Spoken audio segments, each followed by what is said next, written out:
গরমে সবারই কষ্ট হচ্ছে, সবার কষ্ট মেনে নেয়া গেলেও শিশুদের কষ্ট মেনে নেয়া যায় না।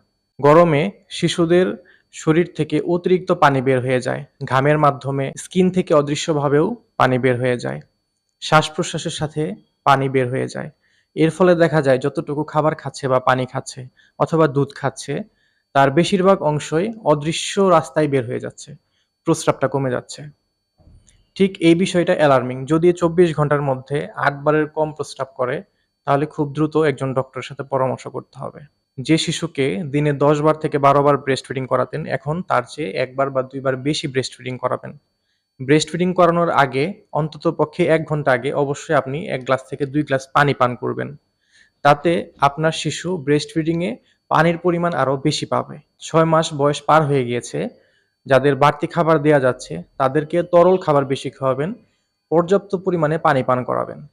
পানি পান করানোর পরেও যদি দেখেন ২৪ ঘন্টায় প্রস্রাব ৬ বারের কম হচ্ছে, তাহলে বুঝে নিতে হবে পানি খাওয়ানো পর্যাপ্ত হচ্ছে না, পানির পরিমাণ আরও একটু বাড়িয়ে দিতে হবে।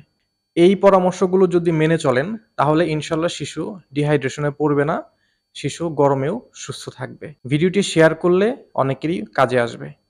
Thank you.